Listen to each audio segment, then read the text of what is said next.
People don't fail because they want to fail. People fail because they don't know how to succeed.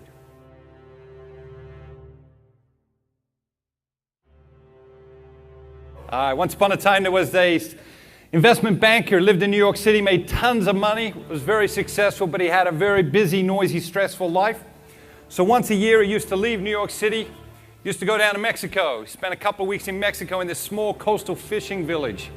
And just shut it down, just relax, took it easy. And one day, he's walking into the village around lunchtime, and he noticed that there was a fishing boat coming into dock.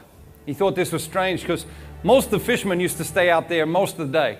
Used to go out early in the morning, catch fish all day long, come back late in the afternoon, clean their fish. But this one fisherman, he was coming into dock around lunchtime, so he walked over to the dock where this fisherman was about to dock his boat, and he looked in the boat. There's a bunch of large yellowfin tuna fish and just one fisherman. And he said to the fisherman, "How long did it take you to catch those fish?" The fisherman said, "Not very long." The American said, "Well, is there something wrong with your boat?"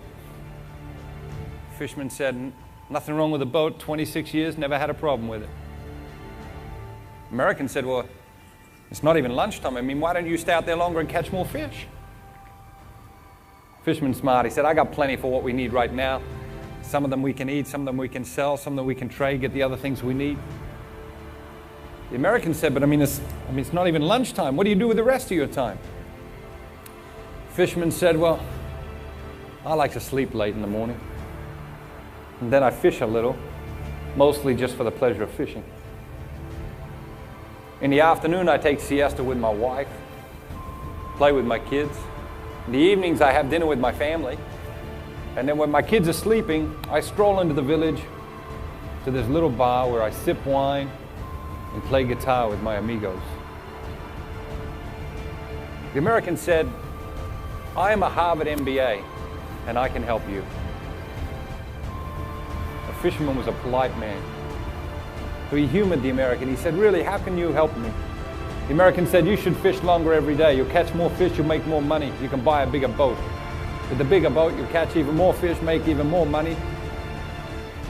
And you can buy another boat." The fisherman said, "I can't fish with two boats." The American said, "Then you can hire another guy to fish with that boat. Before you know it, you'll have a whole fleet of boats, and you can hire every man in the village to work for you to fish with your boats." The fisherman said, "But what then?" The American said, "We're just getting started. After a while, you can cut out the middleman, and you can sell your fish straight to the cannery. A while after that, you'll be able to cut out the cannery, and then you can leave this small coastal village. You can leave this small coastal fishing village, and you can move to Mexico City, and you can buy the cannery, and then you can control the product and the process and the distribution. You can ship your fish all up into the Americas and all down into Asia." Fisherman said, "But what then?" The American said, "Well, then when the time is just right, you can move to New York City because that's the center of the business world. If you really want to expand your empire, that's where you got to do it. You got to come to New York." Fisherman said, "But what then?" The American said, "When the time is just perfectly right, you can sell your company stock to the public. You can offer an IPO, and you will make millions and millions and millions and millions of dollars." The fisherman said, "Millions?" The American said, "More money than you ever dreamt you could earn in 100 lifetimes." The fisherman said, "Well, how long will that take?" The American said, 15, 20 years at the most. The fisherman said, "But what then?" The American was stumped, didn't know what to say. But then a light bulb went off in his head. He said, "Well, then you could move to a small coastal fishing village."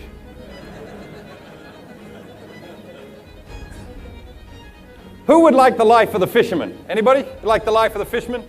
Yeah, when we hear the story, there's something attractive about the fisherman's life. But the truth is, there's not a single person in this room who really wants the life of the fisherman. Why? Fisherman doesn't have a phone. Fisherman doesn't have electricity. Fisherman doesn't have a cell phone. Fisherman's never been on the internet. Fisherman has no education past the 3rd grade. The fisherman's children will have no education past the 3rd grade. Fisherman never goes out to restaurants. Fisherman has no consumer products. Fisherman has no labels on his clothes and no labels on just about anything he owns. The fisherman has never been to a dentist. If the fisherman needs to see a doctor, the doctor's 57 miles away. The truth is, we don't really want the life of the fisherman. We don't really want the life of the fisherman. So what do we want? Why is the story so attractive to us? Well, the reason is because, sometimes you go to see a movie after you've read the book, right? And when someone goes to see a movie about a book that they've already read, what do they always say? The book is better, right? Why is that? Because when you read a book, you get to pick the actors, you get to pick the staging, you get to pick the costumes, you get to pick the sets, you get to pick everything. When you're reading a book, you're the director, the choreographer, you do everything. But when you go to a movie, somebody does all that for you, and maybe you like what they did it, and maybe they don't like the way they do it. When you hear the story of the fisherman, you superimpose your reality onto that story. But the fisherman's reality is very different. Fisherman's life costs $125 a month. Fisherman's life costs $125 a month. If you have $30,000 and you invest that $30,000 at a 5% return, you can have the life of the fisherman forever. But the truth is, we don't really want the life of the fisherman. And sometimes when we talk about the whole work-life balance thing, it's easy to say, oh, I want the life of the fisherman. But the reality is that's not real. That's not reality. You can have the life of the fisherman, but you have to make some changes in order to have it. The world has changed radically in the last 20 years. 20 years ago, we had a big push, okay? A big push. Big push in our business could be anything. A big push could be the summer. A big push could be a new product. A big push could be sometimes regulators come along and tell us you can't do that and you have to do this.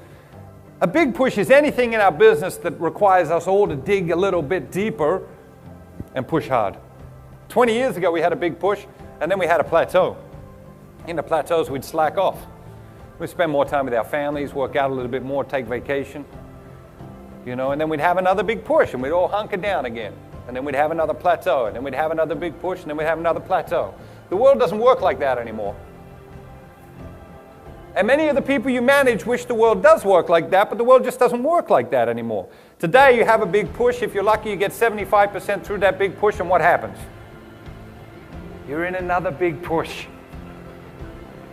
If you're lucky, you get 75% through that next big push, and what happens?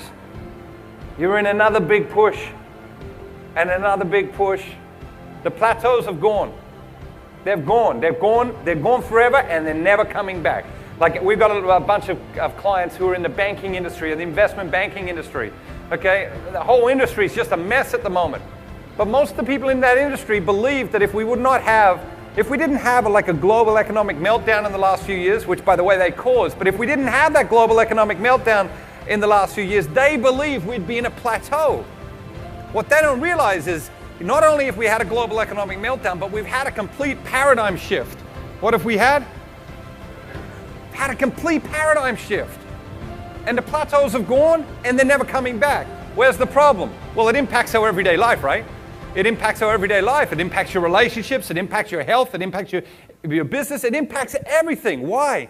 Because we had a bad paradigm last time. What we used to do was we used to burn ourselves out in the push and then recover in the plateau.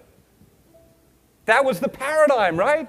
Okay, yeah, we're going to have this big push. We'll burn ourselves out in the push, and then we'll recover in the plateau. And then we burn ourselves out in the next push and recover in the next plateau, and burn ourselves out in the push after that and recover in the plateau after that. That was the way we approached it. Now what are we doing? We burn ourselves out in the push, to burn ourselves out more in the next push, to burn ourselves out more in the push after that, and burn ourselves out even more in the push after that. And that's what you feel. Yes or yes?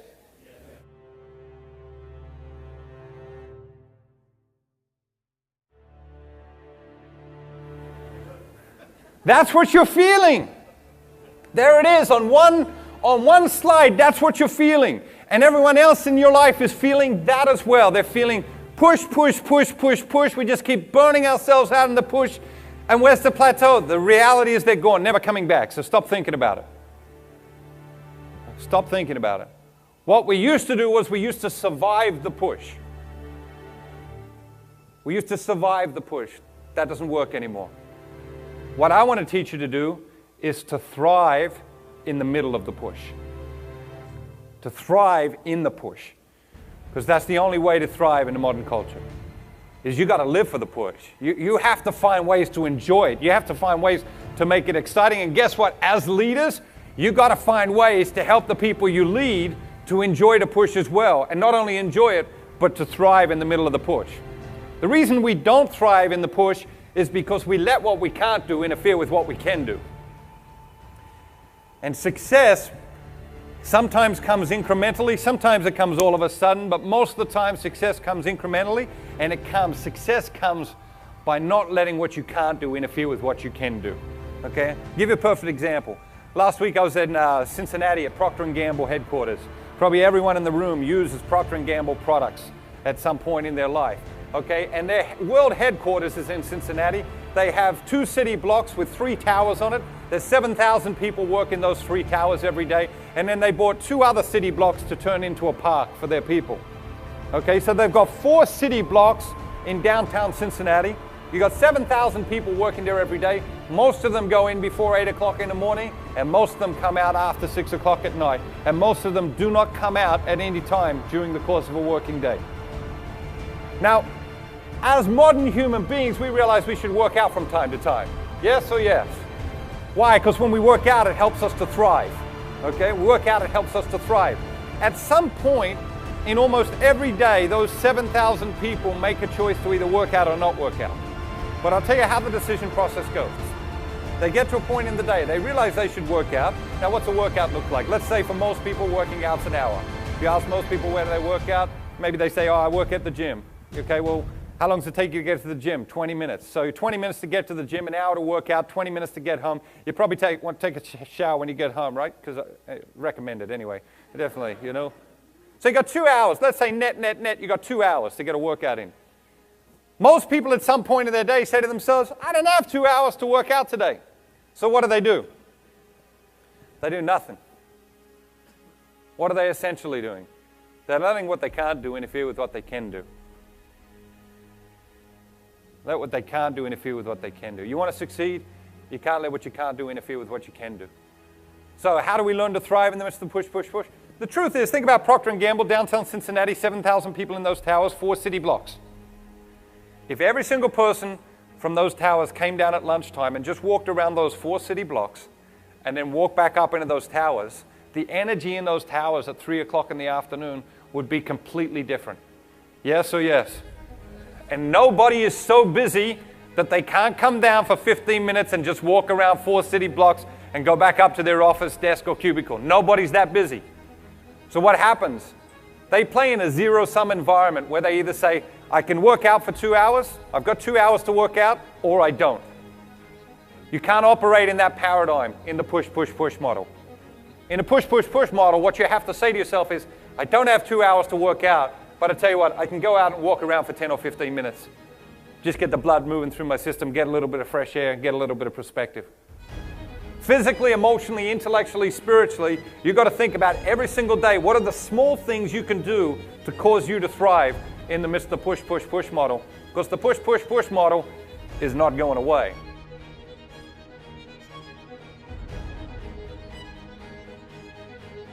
For an organization to be really successful, you need 2 things, okay? So think about your team, okay? I want you to think about your team. You need 2 things to be really successful. First thing is you need smart people, okay? And for the next 10 minutes, smart and talent can be interchangeable. What can be interchangeable? Smart and talent can be interchangeable. So to be really successful, for your team to be successful, you need smart, talented people, okay? Now let me tell you, I'm probably in 300 businesses a year. Very rarely do I go into a business with my partners to consult. Very rarely do we go into a business and think to ourselves, all of these people are stupid. Very rarely. It almost never happens. The reality is most organizations have smart people, and the sorts of things that make an organization smart are things like strategy, marketing, finances, technical skills, industry knowledge, clarity of purpose, customer intimacy. And in your sort of organization, you got to have a little bit of all of that, right? You got to have a little bit of all of that. Our culture thinks it's all about that sort of stuff. Our culture thinks go out, get talented people, put talented people on your team, and that team will win every time. And of course, in Major League Sports, this is like the prevailing philosophy of success, right? When the draft comes, let's get as much money as we can get and get as many good players as we can get, and then we'll win. But it doesn't work.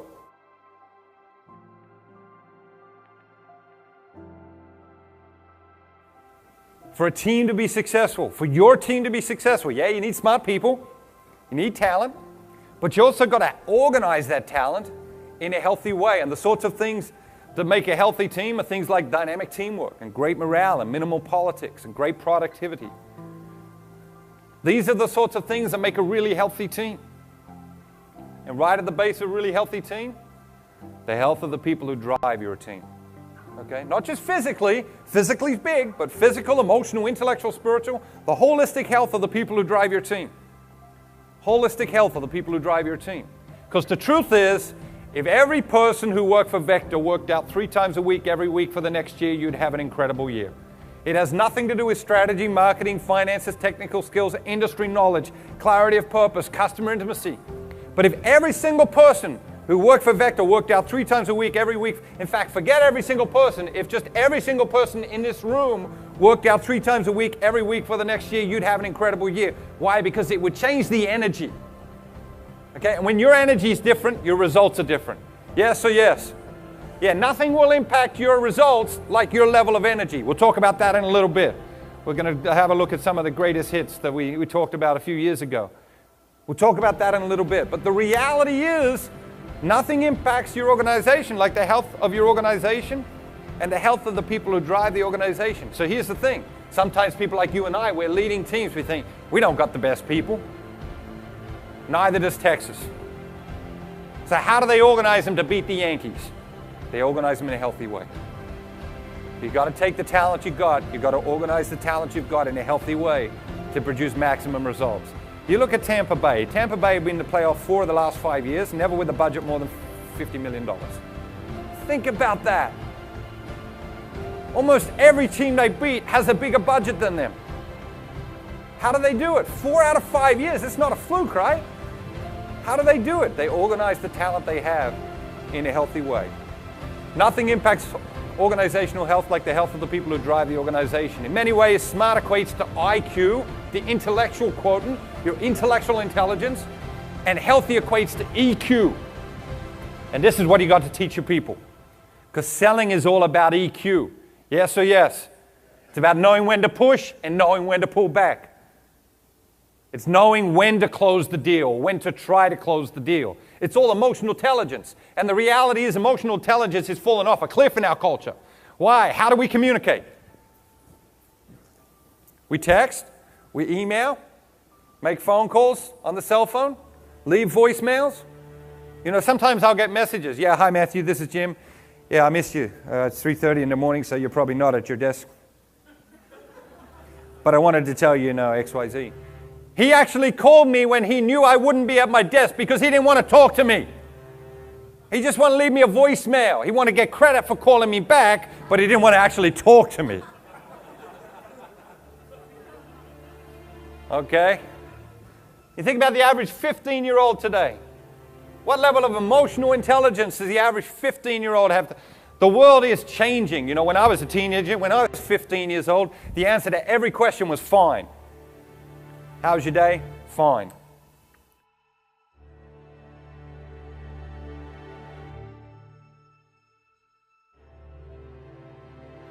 Okay, good news and bad news. The good news is we know this is coming. The bad news is that's your future workforce. Emotional intelligence is important. We don't talk anywhere near enough about it. The other thing is that healthy is a multiplier of smart, okay? Healthy is a multiplier of smart, so it's not just a nice addition. It's not just, oh yeah, I got these great talented people. Yeah, I can throw a little bit of health in there. I'll have a team meeting or something that creates a little bit of health and community. No, health is a multiplier of smart. What does that mean? Take 2 teams. Let's say you go out and you hire all the best talent, most talented people you can find. Put them all on one team. They score 10 out of 10 on the smart scale. But maybe there's a lot of egos bouncing around. They score 3 out of 10 on the healthy scale. That team scores 30 on the smart healthy scale. Okay? Now, You take another team, average 6 out of 10. It's like when you're interviewing somebody and you realize, yeah, 6 out of 10. It's not like you're so excited, I can't wait to hire this 6 out of 10 person, right? No, I can't wait to get this 6 out of 10 person on my team. No, it doesn't work that way. 6 out of 10 is average. It's mediocre. It's ordinary. But you take an average team and you organize it in an average way, 6 out of 10. They outscore the smart team every time. That's how Texas beats the Yankees with 1/5 of the budget. That's how Tampa Bay makes the playoffs 4 out of 5 years with less money to spend on talent than almost any other team in the league. That's how it works. It's not enough just to be smart. Also got to be healthy. It's not enough just to have talent. You've also got to organize that talent in a really healthy way. Most organizations only ever scratch the surface of their collective intelligence because they don't give smart people a healthy environment to work in. When you're frustrated with your work, what sort of things do you say to me? You say, oh, Matthew, I could be doing some great stuff, but I'm taking care of all this stupid little stuff. And when your people come to you frustrated with their work, what sort of things they say? They say, oh, I could be doing some great stuff, but you got me doing this stupid little stuff. What are we essentially saying? Give me a healthier environment and I'll contribute at a higher level. Give me a healthier environment and I'll contribute at a higher level. This is what I know for sure. Nobody signs up to sell Cutco who wants to fail. Okay, there's easier ways to fail, right? There's easier ways to fail. Like nobody signs up to sell Cutco who wants to fail. There's just easier ways. It's just too hard for that. And this is what else I know for sure. People don't fail because they want to fail. People fail because they don't know how to succeed.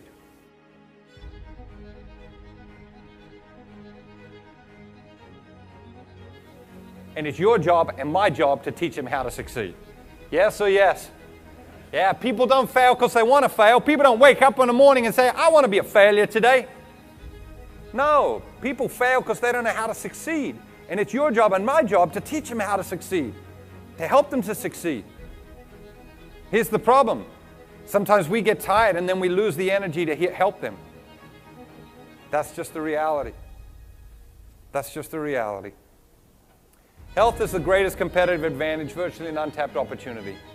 You can't determine how many people come through the door.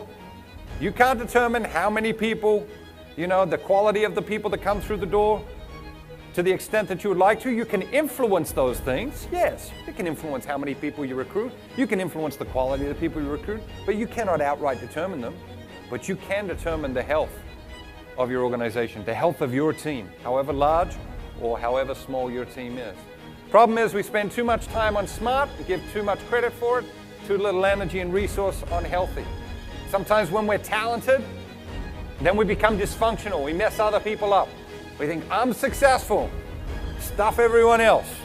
What happens? You have people like that on your team. Yes or yes? We let them get away with it. Why? Because they sell stuff.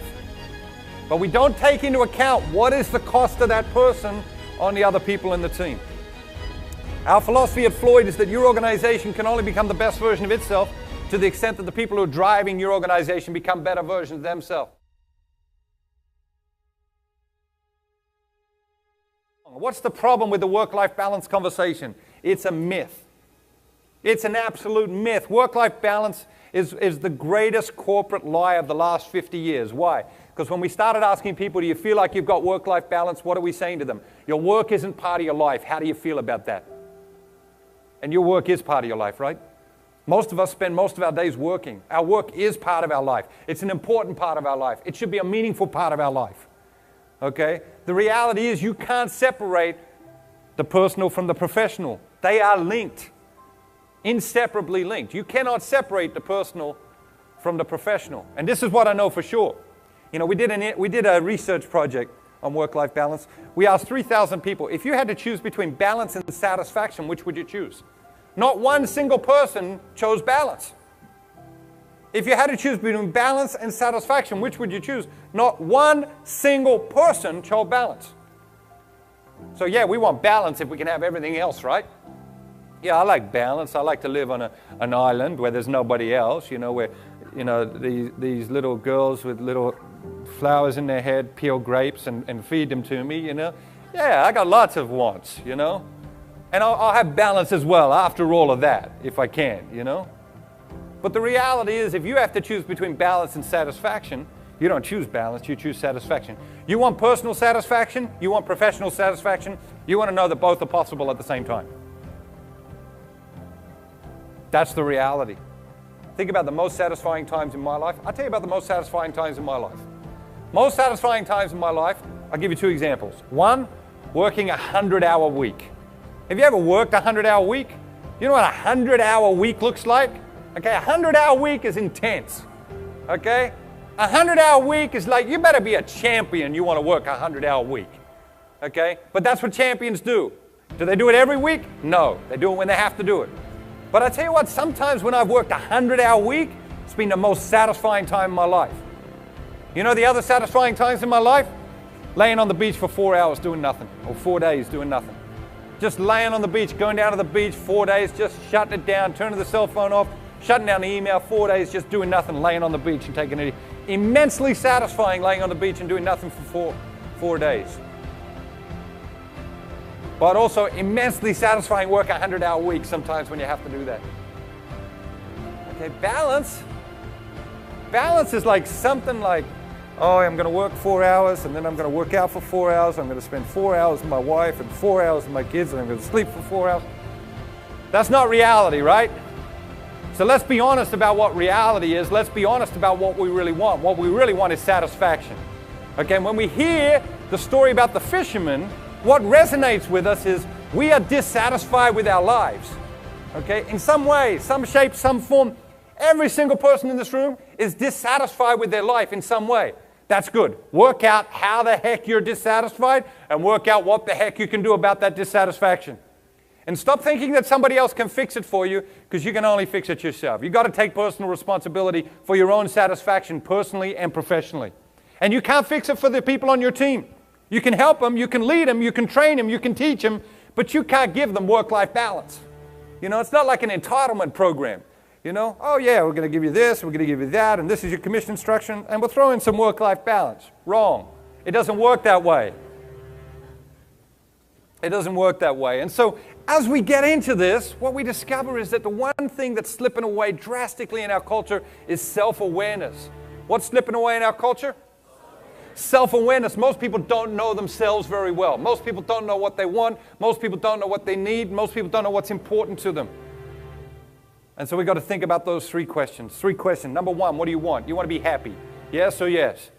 Yeah, you want to be happy, and everybody else on the planet wants to be happy. That's just the reality. Just the reality. Now, the truth is we do the things we do because we believe they'll make us happy. You're sitting here right now today because you believe this will make you happy.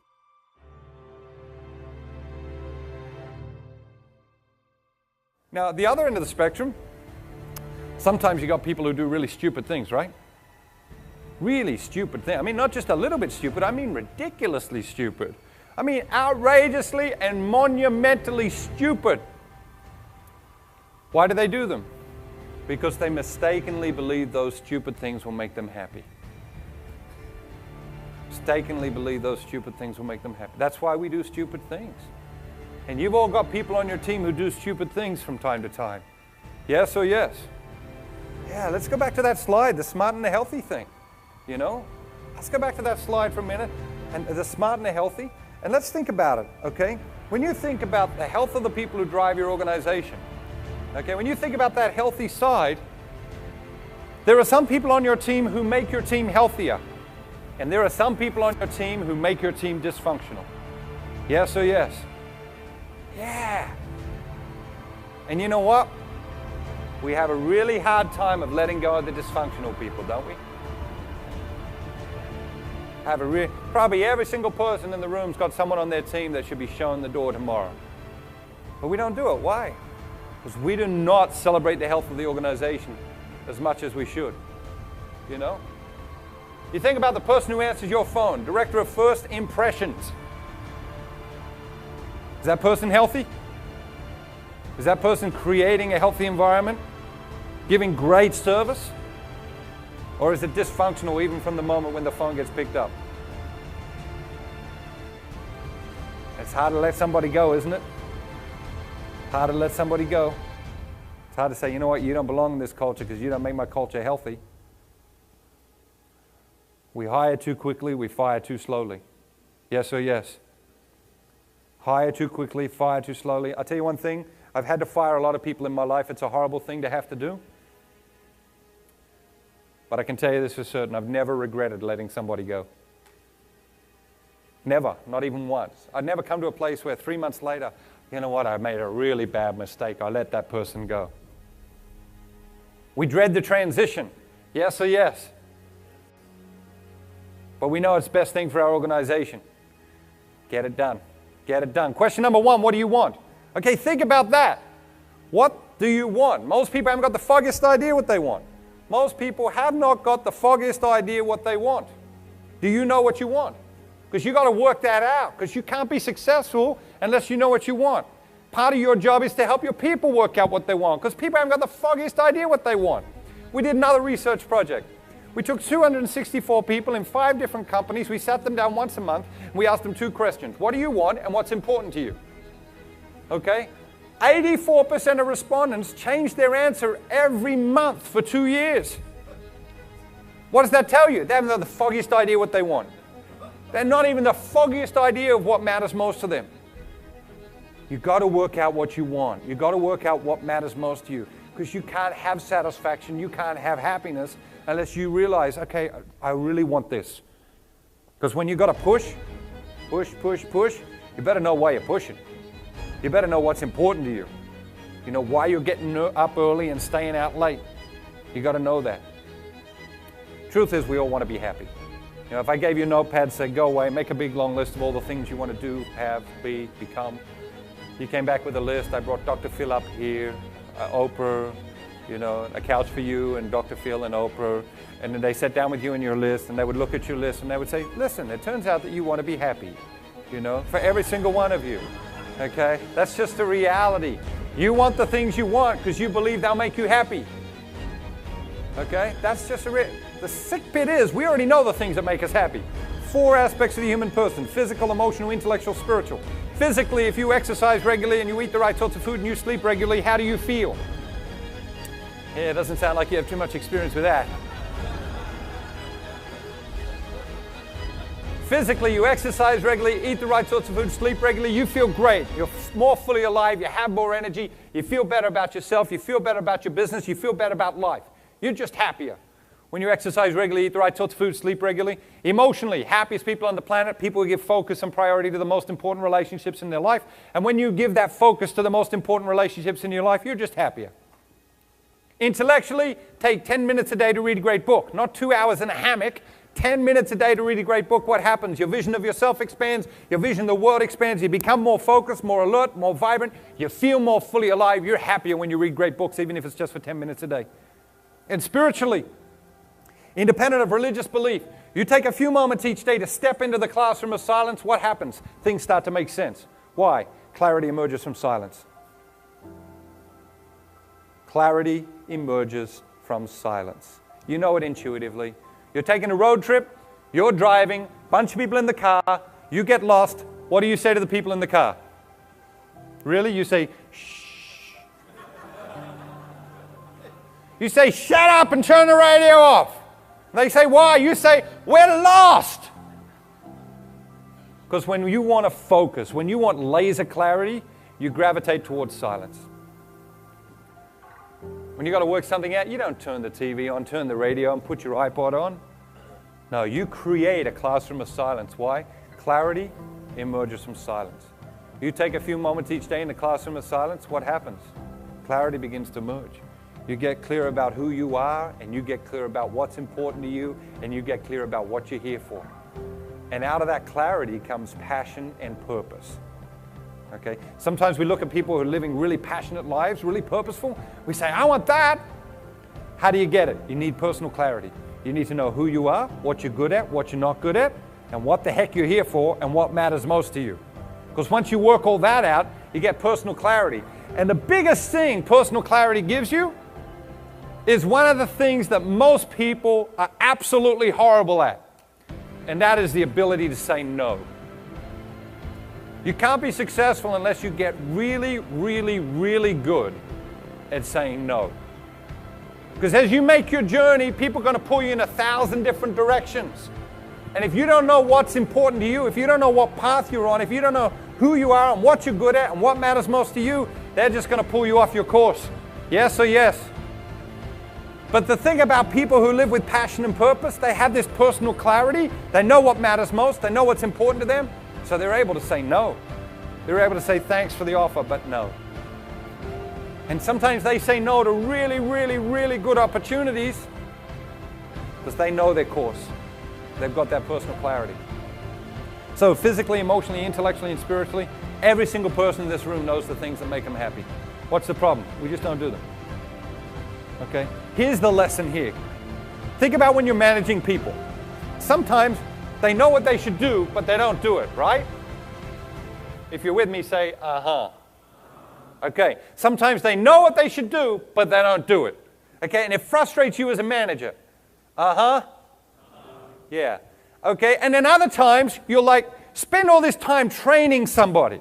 You spend all this time training somebody, showing them exactly the right way to do something, and then they'll go off and do it however the heck they want to do it. And it frustrates you to death. Uh-huh. Yeah. You know why they do that? Because they're just like you. Yeah. See, you already know how you should live your life. You know the things that make you happy, but you don't always do them. Uh-huh. Yeah, they're just like you. That's why they're so frustrating, because they actually remind us of ourselves. It's like looking in a mirror, and sometimes that's really scary. Okay? The reality is that we know the things we should do. We don't always do them. So we have to create systems and processes that help us do those things more often. If we don't recognize this in ourselves, we can never successfully manage and lead people. Because then we just start saying stupid things like, oh, I spent all this money on that training and then they do it however they want. What's wrong with these people? I'll tell you what's wrong. They're like you, you know. Or I don't know what's wrong with these people. I mean, I told them once. I mean, how many times have I got to tell them? Yeah, let me tell you about that. The first time you tell anybody anything, you should automatically assume that they didn't hear you. That should be the baseline assumption. Customer, person you're managing, spouse, child, whoever, the first time you tell anybody anything important, you should automatically assume that they didn't hear you. Second time you tell somebody something, they catch the end of it and ignore it. The third time you tell somebody something, they think to themselves, this must be his message of the week. He's got a message every week. I'm busy this week. I get next week's message.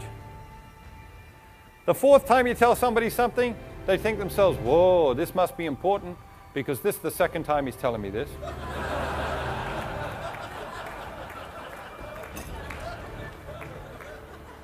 The fifth time you tell somebody something, they ask a question. So you get excited because you think they're interested in what you're saying.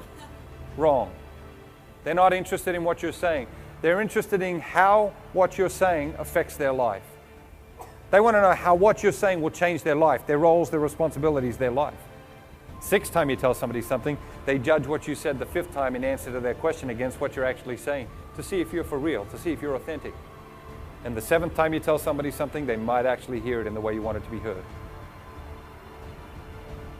That's how branding works.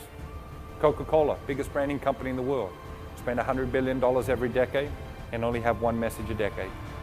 3 things they've told us in the last 3 decades. 3 things they've told us in 30 years. It's the one, it's the real thing, it's refreshing. Hey, think about it, Coca-Cola. They get all the best marketing people together in the world and they say, listen, marketing people, we're going to spend $100 billion in the next decade to get a message across to the world. Okay? Can you come up with something good? Okay, and the marketing people go away and they come back after 3 months and they say, we've got something really good. They say, all right, what do you got? They say, it's refreshing.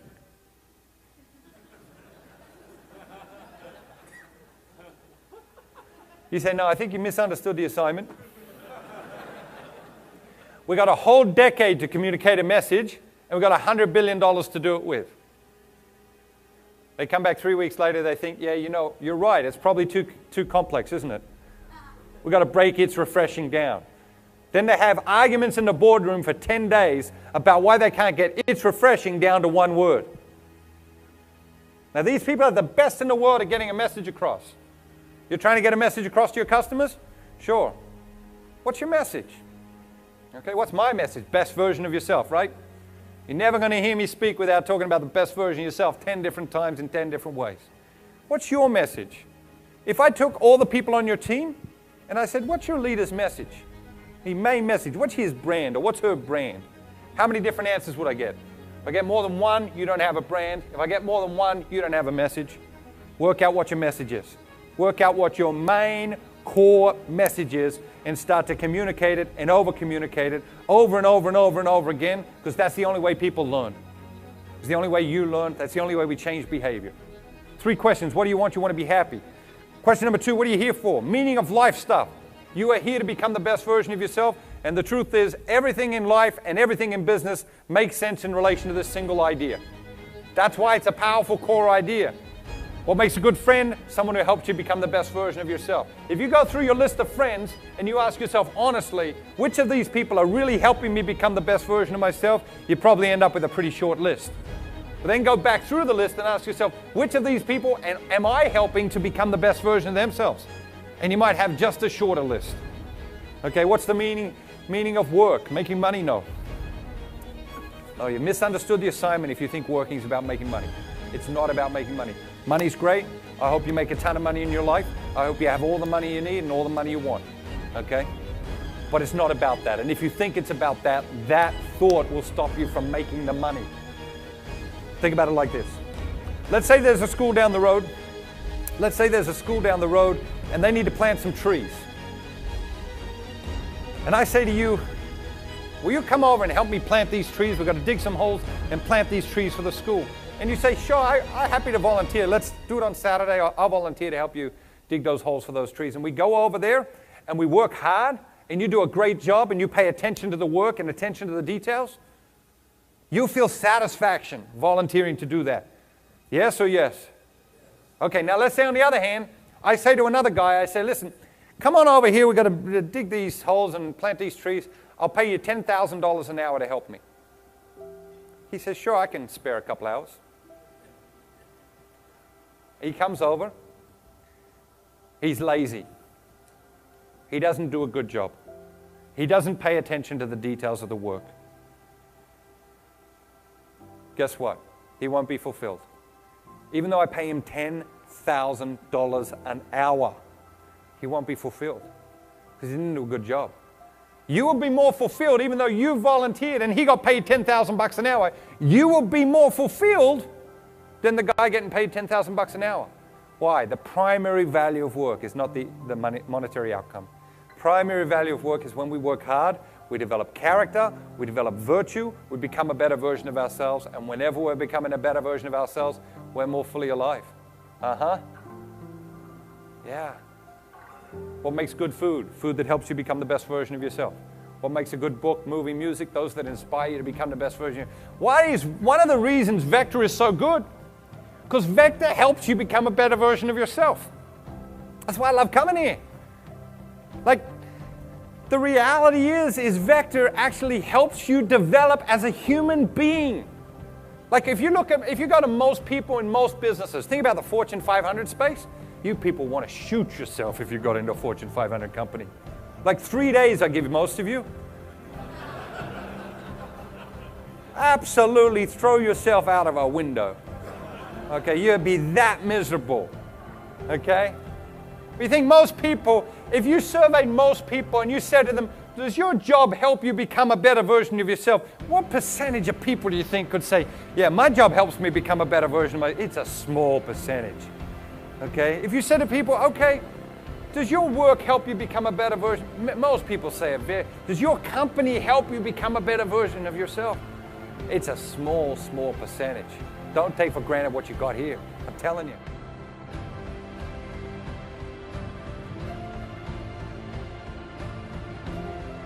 And so everything in your life makes sense in relation to this simple principle, okay?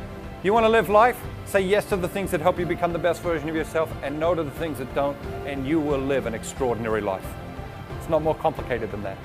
You want to run an extraordinary business? Say yes to the things that help your business become the best version of itself and no to the things that don't, and you will have an extraordinary business. You want to learn to manage people and lead people? help them become better versions of themselves. Just say to them, listen, did that really help you become a better version of yourself? Because you can't be happy without that. Unless you're becoming a better version of yourself, you can't be happy. Doesn't matter how much money I pay you, you can't be happy. So let's get focused on the right stuff. 3 questions. What do you want? You want to be happy? What are you here for? You're here to become the best version of yourself. Question number 3, raise your hand if you would like more energy. Oh yeah.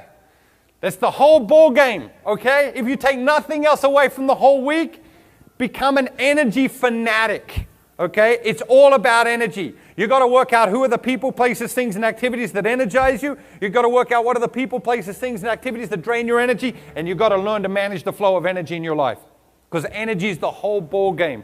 You know, latter part of the 20th century, obsessed with time management. And time management's good, and time management's necessary, but time management doesn't differentiate from the guy next to you.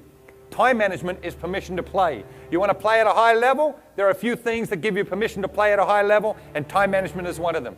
You want to differentiate yourself at a high level? Energy management. You got to learn to manage your energy. Because your experience of life expands or contracts according to how much energy you have. Okay, think about that. That's not a small thing, right? Your experience of life, okay? Your capacity for life expands or contracts according to how much energy you have. It's a big thing. Yes or yes? It's a big, big, big thing. Your capacity for life expands or contracts according to how much energy you have. Here's the problem. Most people are tired most of the time. I say it again. Most people are tired most of the time. If you say to people, okay, take out your planner, written or electronic, whichever you like, show me the last day on your calendar, the most recent day on your calendar, where you woke up in the morning 15 minutes before the alarm clock, so energized to get out of bed, so excited to jumpstart the day, get a jump on the day because you beat the alarm clock by 15 minutes. Most people wouldn't even remember the last day. You know, they had an experience like that. Why? Most people are tired most of the time. Most people are tired most of the time. If you're taken prisoner of war, what is the first form of torture that will be used on you? Sleep deprivation. Why? Anybody know? Yeah. When you're tired, you do things you wouldn't ordinarily do. But more than that, when you're tired, you betray yourself. That's what they want you to do, right? When you're taken prisoner of war, the people, they want you to betray yourself. Okay, in your company, in your team, in your country, and whatever, they want you to betray yourself. When we're tired, we betray ourselves. The reason is because fatigue makes cowards of us all. Yeah, fatigue makes cowards of us all. When we're tired, we turn into cowards. Think about it. Sometimes you've got to have a conversation with somebody, right? You know you've got to have a tough conversation with somebody. Could be a child, could be a spouse, could be a significant other, could be an employee, whoever. You know you've got to have a tough conversation with somebody. And the moment comes and you realize this is the moment when I should have this conversation. But you say to yourself, I can't be bothered right at the moment. There's too much going on. I don't have the energy for that. I just can't do it right now. And you let that moment pass. And you know what? That moment never comes back. Because what happens? Well, the next week when there is a chance where you do have some energy, you think, I can't bring it up now because, I mean, it happened a week ago. And if I bring it up now, he'll think I've been thinking about this for a whole week, which I have, but I can't have him know that I've been thinking about this for a whole week. So I'll just let it go. What happened? You turned into a coward. Why? Because you were tired. 3 o'clock in the afternoon, you're starting to get a bit tired. You're not hungry, but you see those candy bars sitting on the shelf? It's harder to say no to that candy bar when you're tired. Yes or yes? Yeah, it's harder. Why? Fatigue makes cowards of us all. Fatigue leads us to betray the best version of ourselves. That's just a reality. How's your energy level? If you work nothing else out this week, you better work out how the heck you're going to flood your life with energy. You want to build a bigger future? You need more energy. Can't get more time. You get 24 hours, I get 24 hours, you get 24 hours. Everyone gets 24 hours. It's one of the great equalizers in the human experience. But some people do an awful lot more with their 24 hours. Why? They have more energy. Most people come home from work every night. What do? They plant themselves in their lazy boy recliner chair in front of that 127-inch idiot box with a six-pack of beer and a 300-ounce bag of Doritos. Why? Because that's how they want to spend their life? Wrong. That's the only thing they've got energy for. And we completely misunderstand energy in our culture because we'll say stupid things to ourselves like, oh, I've got to watch a little bit of TV and relax. That's crap. When was the last time you got up from in front of the television set with more energy than when you sat down in front of the television set? When was the last time you got up from in front of the TV and said, I'm all relaxed and I feel like working out now? Wonder if the gym's still open. Doesn't happen, right? You got to learn to manage your energy. 4 levels of energy. First level, depressed, exhausted, burned out, defeated, and overwhelmed. We all experience that from time to time. We never want to, but we do. Second level of energy, angry, fearful, anxious, defensive, and resentful. We all experience that from time to time. We never want to. Third level of energy, mellow and serene. We've heard about that. We read about that in a book. Fourth level of energy, confident, joyful, enthusiastic, and invigorated.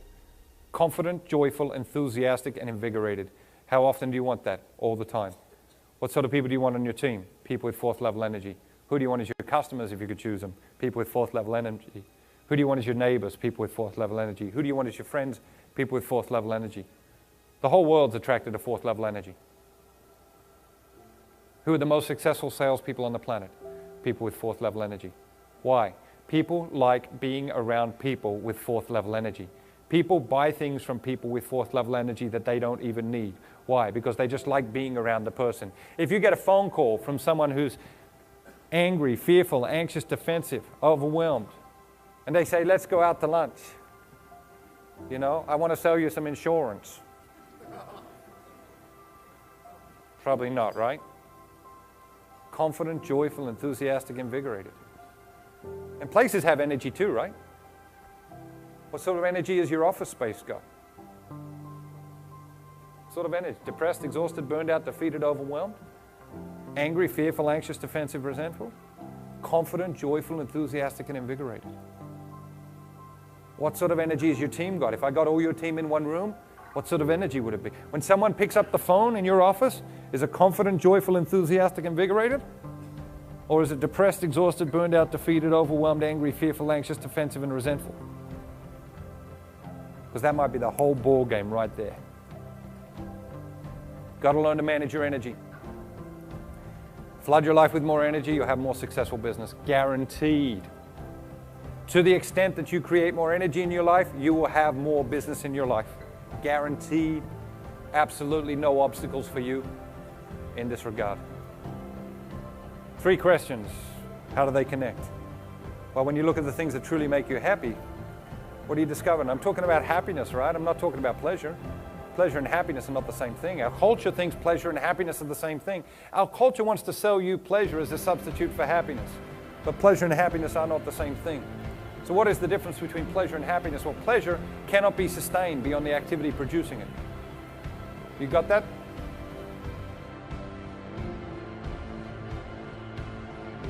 When we eat, we feel pleasure. Yes or yes?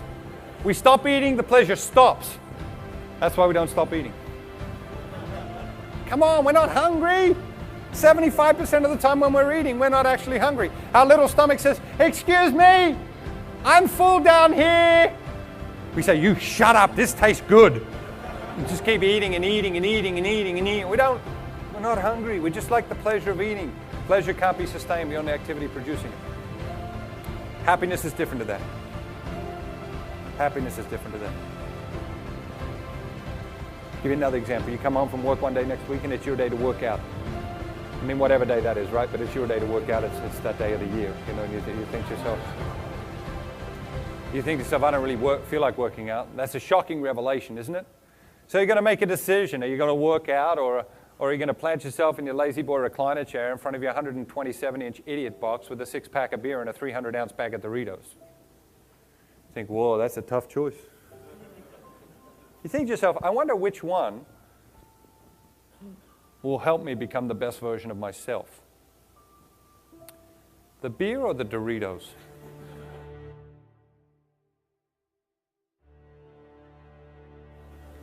So you don't really feel like working out, but you force yourself to work out. Force yourself to work out.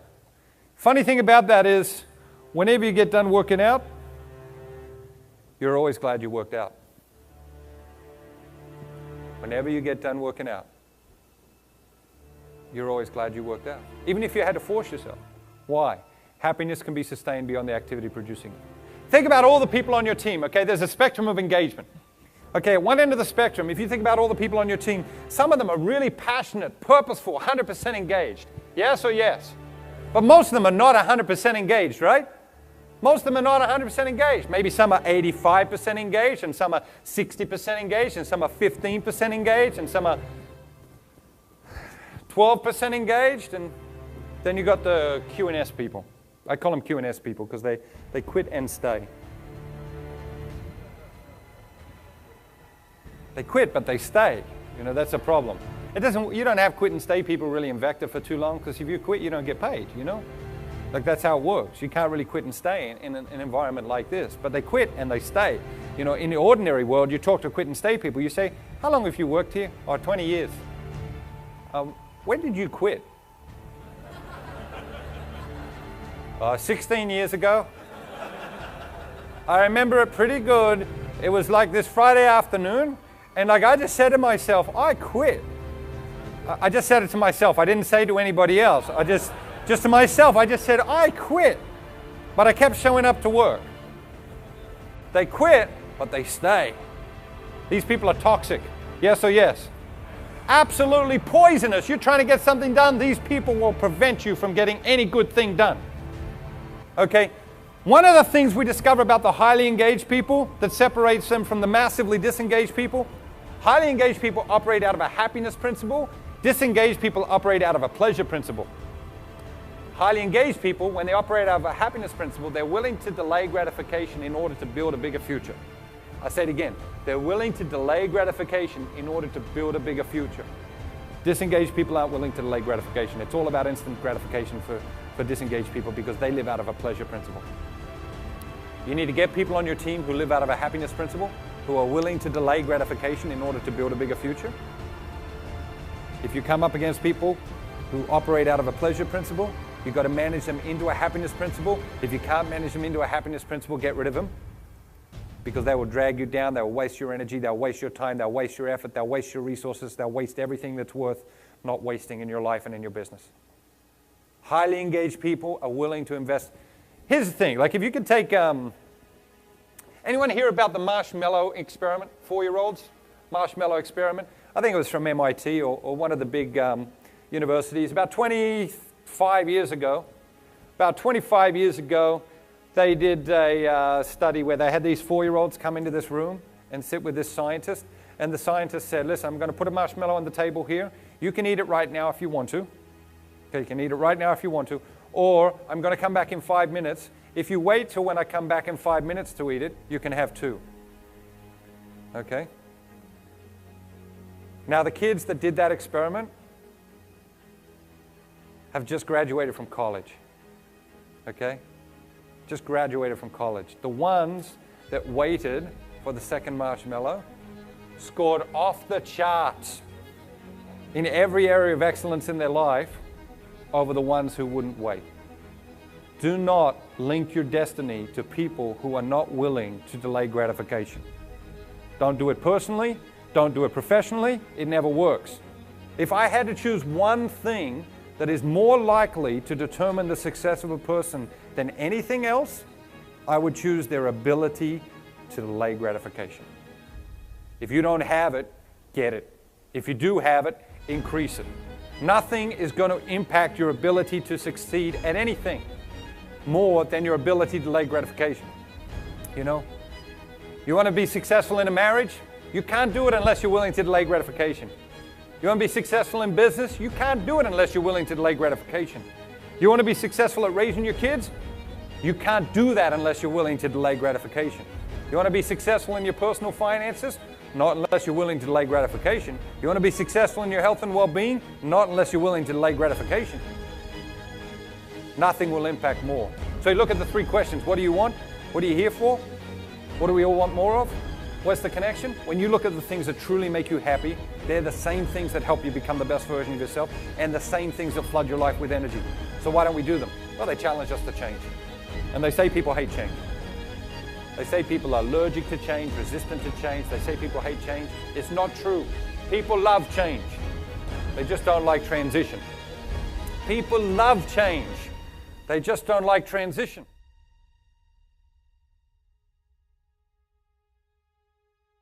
Let's say that you get a new role, okay? So let's say you used to sell Cutco and then you become what do you become after that? District manager, is that what it is? Okay, very good. Point A, you're selling Cutco. Point B, you're a district manager, okay? All these little lines up and down the A and B axis, they're all your roles and responsibilities in your old role. There are roles and responsibilities in your new role, okay? Now, if you get a new job tomorrow, you don't start doing the new job 100% tomorrow, right? But also, if you get a new job tomorrow, you don't stop doing your old job 100% tomorrow. So for a while, you're going to do both jobs, right? Okay, so you're going to grow out of your old job, okay? That's you growing out of your old job. And that arrow point over there, that's like 3 years from now when like some old customer you have calls you up and says, can you give me this ice cream scoop? You know, I want to get this ice cream scoop. Can you drive that out to me? You live 214 miles from me now. Can you drive that out to me because you're my Cutco rep? Drive that 214 miles out to me and give me my ice cream scoop, please, okay? That's your old job hanging on to you, all right? Okay, at the same time, you're growing into your new job, okay? Growing into your new job. You don't do it 100% the first day. You grow into your new job. In the middle is why we have trouble. I like to call that crazy time with a K, you know? How many people experienced crazy time this summer? How many people had a bit of crazy time this summer? Why? Why do we have crazy time? Because of transition. But transition's there. It's there all the time. It's going to be there all the time. We've got to learn to thrive in the midst of the transition. I'll give you another example. What is the perfect example in our personal lives of transition? Anybody? Anybody know? Married, really close. Kids, getting in the wrong direction. What happens right before you get married? Don't say you were happy. What happens right before you're married? Yeah, you get engaged, right? Engagement's the perfect example, okay? Point A, you're single, okay? Point B, you're married, okay? These are all the things you do when you're single. These are all the things you do when you're married. Very different things, okay? Very different things, okay? Keep that in mind, very different things. For me, it wasn't that hard. Over here, I do what I want. Over here, I do what I'm told, okay? Now, as you move from A to B, you're going to do less and less of the things you used to do when you were single, and more the things you're going to do when you're married. What happens in the middle? Crazy time. That's engagement. Every single engagement. Is anybody engaged at the moment? We got any engaged people? Okay, we got a few engaged people. You're in crazy time. That's what it looks like. You know, the worst part about it is our friends betray us. I'm not even joking. You're like when we're engaged, like everyone's excited. This is fantastic. The women are the worst. This is amazing. Show me the ring. It's incredible. Look how big it is. It's probably a cubic zirconia. That's fabulous. Look how good that is. Well, let's plan the wedding. Let's plan the shower. What's going to be your color? What's going to be your theme? What's going to be your scent? Who are you going to have as bridesmaids? You're going to have 7 bridesmaids? It's too many bridesmaids. She's a anyway. Just have 6.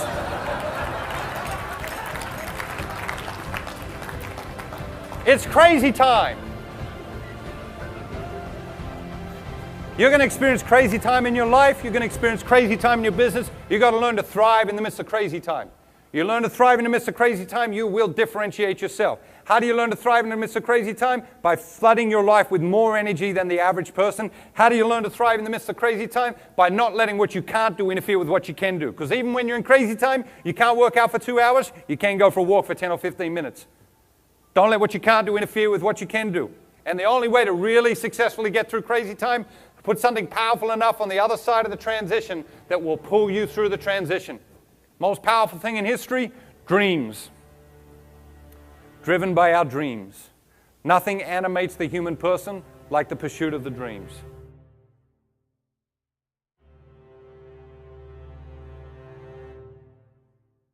Why do you do what you do? Do you do what you do because you love the work? No. You might love the work, but that's not why you do what you do. Do you do what you do because you love working for your boss?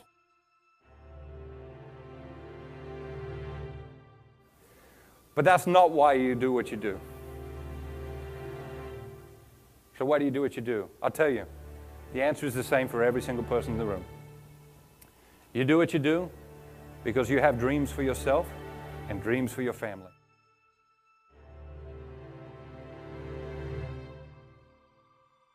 those dreams will be fulfilled. And when that ceases to be true, one of two things will happen. If Factor is lucky, you will leave and leave quickly. If Factor is unlucky, you will slowly disengage and poison the culture. But when your dreams stop getting fulfilled, you'll either leave or disengage. Here's the problem. Most of us, we stop dreaming. Most of us, we lose sight of our dreams. Most of us, we don't take time to sit down and think about, okay, what are my dreams? So on your way home from here, I want you to sit down and write out a list of your dreams, because that's why you get out of bed in the morning. And if you've got good enough dreams, you get out of the bed in the morning with more energy than ever before. Thank you so much. Great to be with you.